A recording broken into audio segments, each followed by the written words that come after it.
নমস্কার, আবারও একটা নতুন রেসিপির সাথে আপনাদের সকলকে স্বাগত জানাচ্ছি। আমার আজকের রেসিপিতে থাকছে চিকেন কষা। এই রেসিপিটা লুচি, রুটি, পরোটা, নান, পোলাও, ফ্রাইড রাইস, গরম গরম ভাত সব কিছুর সাথে খেতে ভীষণই ভালো লাগে। রেসিপিটা তৈরি করার জন্য আমি এখানে প্রায় 1 কিলো 200 গ্রামের মতো চিকেন নিয়েছি। চিকেনটাকে প্রথমেই একটুখানি লেবুর রস আর হলুদ গুঁড়ো দিয়ে আমি ম্যারিনেট করে রেখেছি। লেবুর রসটা দিলে চিকেনের গায়ে যে একটা আষ্টে গন্ধ থাকে সেটা কিন্তু অনেকটা কেটে যায়। এবার রান্নার জন্য কড়াইতে আমি তেল দিয়ে দিয়েছি। রান্নাটা কিন্তু অবশ্যই সর্ষের তেলে করতে হবে। আজকে রান্নায় আমি আলু দেব, তার জন্য এখানে 3টে আমি আলু এরকম 2 টুকরো করে কেটে নিয়েছি। আলুর সাইজটা একটু বড়ই রেখেছি। তারপর সামান্য পরিমাণ নুন দিয়ে আলুটাকে ভেজে নিতে হবে।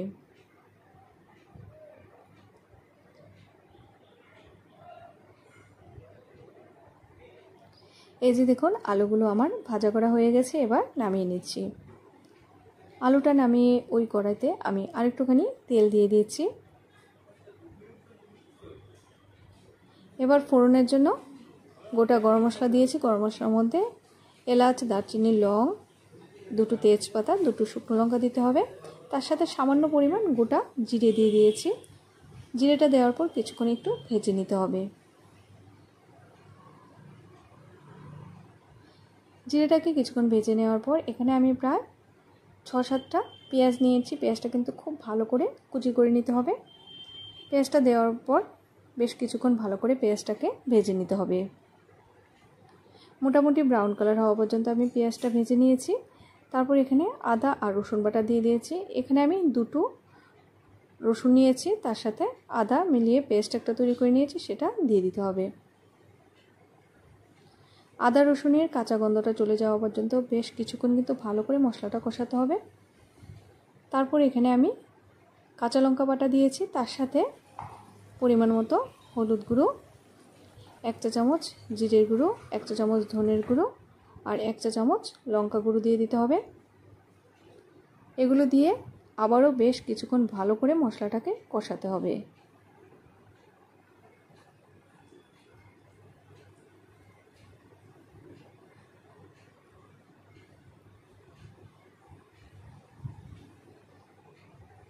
মশলাটা কষাতে কষাতে আমি একটুখানি জল দিচ্ছি। জলটা দিলে মশলাটা কষানোর সময় নিচে থেকে আর লেগে যাবে না, তাই জন্য সামান্য পরিমাণ জল দিয়ে মশলাটাকে ভালো করে কষিয়ে নিতে হবে।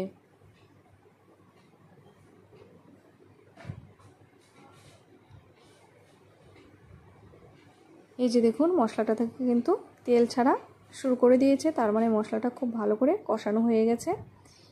এবার আমি আগে থেকে ম্যারিনেট করা চিকেনটা তার মধ্যে দিয়ে দিচ্ছি। চিকেনটা দেওয়ার পর মশলার সাথে খুব ভালো করে মিশিয়ে নিতে হবে। আর আমি রান্নায় কিন্তু এখনও নুন ইউজ করিনি, কারণ নুনটা দিলে চিকেনটা যখন আমি কষাবো চিকেনটা থেকে জলটা ছাড়বে আর কষানোটা কিন্তু খুব ভালো করে কষানো যাবে না। চিকেনটা থেকে জল ছাড়লে লেগে যাওয়ার সম্ভাবনা থাকে, তাই জন্য আমি নুনটা পরেই দেব। এবার কিছুক্ষণের জন্য ঢাকা দিয়ে রেখেছি। প্রায় 4-5 মিনিটের মতো ঢাকা দিয়ে রাখার পর আমি ঢাকাটা তুলে দিয়েছি। এই যে দেখুন, চিকেনটা থেকে কিন্তু অনেকটাই জল ছেড়েছে। এবার আবারও ভালো করে মিশিয়ে নিতে হবে।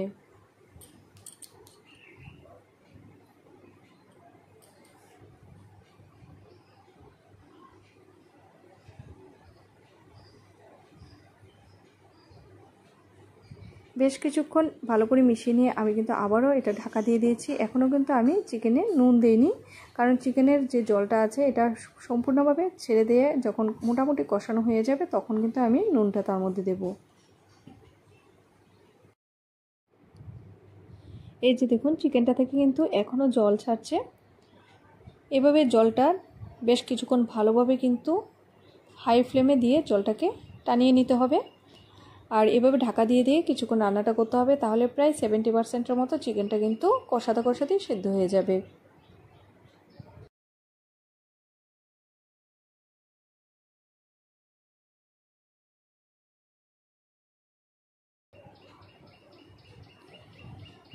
এভাবে ঢাকা দিয়ে দিয়ে আমি কিন্তু বেশ কিছুক্ষণ ভালো করে চিকেনটাকে কষিয়ে নিয়েছি। চিকেনটা ভালো করে কষানো হয়ে গেছে। এই যে দেখুন, জলটা টেনে গিয়ে এবার চিকেন থেকে কিন্তু তেল ছাড়ছে, তার মানে চিকেনটা খুব ভালো করে আমার কষানো হয়ে গেছে।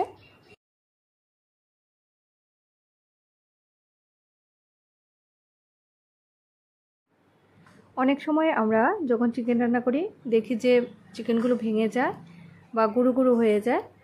আমরা নুনটা যদি পরে দিয়ে রান্নাটা করি তাহলে চিকেনটা কষানোর সময়ও সুন্দর করে কষানো যাবে, আর চিকেনগুলো কিন্তু ভেঙে যাওয়ার সম্ভাবনাও কম থাকে। এভাবে আপনারা নুন দিয়ে রান্না করে দেখবেন, চিকেনগুলো কিন্তু খুব ভালোভাবে রান্না করা যায়। এবার চিকেনটা বেশ ভালো করে আমি কষিয়ে নিয়েছি। আগে থেকে ভেজে রাখা আলুর টুকরোগুলো তার মধ্যে দিয়ে দিতে হবে। এবার আমি স্বাদ মতো নুন তার মধ্যে দিয়ে দিচ্ছি। নুন আর আলুটা দিয়ে ভালো করে চিকেনের সাথে মিশিয়ে নিতে হবে।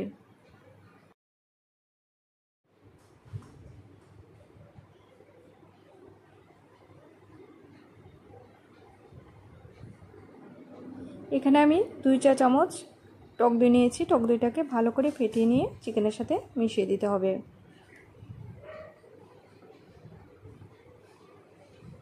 টক দইটা দেওয়ার পর আবারও বেশ ভালো করে আমি চিকেনটাকে কিছুক্ষণ কষিয়ে নিচ্ছি। এই যে দেখুন, খুব সুন্দরভাবে কিন্তু চিকেনটা আমার কষানো হয়ে গেছে। এবার আমি তার মধ্যে জল অ্যাড করছি, আর জলটা কিন্তু অবশ্যই গরম জল দিতে হবে। এখানে আমি প্রায় 1 গ্লাসের মতো গরম জল অ্যাড করেছি।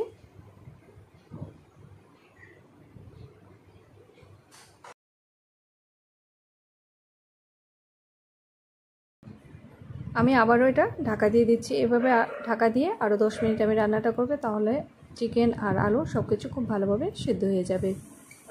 আমার এই রেসিপিটা আপনার বাড়িতে অবশ্যই একবার ট্রাই করে দেখবেন। আশা করছি আপনাদের কাছে ভালো লাগবে। আমার চিকেন রান্না কিন্তু অলমোস্ট ডান। এবার নামানোর আগে আমি তার মধ্যে চিকেন কারি মশলা দেব। আপনারা চাইলে চিকেন কারির পরিবর্তে গরম মশলা দিয়েও নামাতে পারেন। তাহলে বন্ধুরা, আজকের মতো আমার এই ভিডিওটি এখানেই শেষ করছি। খুব তাড়াতাড়ি আবার একটা নতুন ভিডিওর সাথে দেখা হবে। সবাই খুব ভালো থাকবেন, সুস্থ থাকবেন। ভিডিওটা দেখার জন্য সবাইকে অসংখ্য ধন্যবাদ।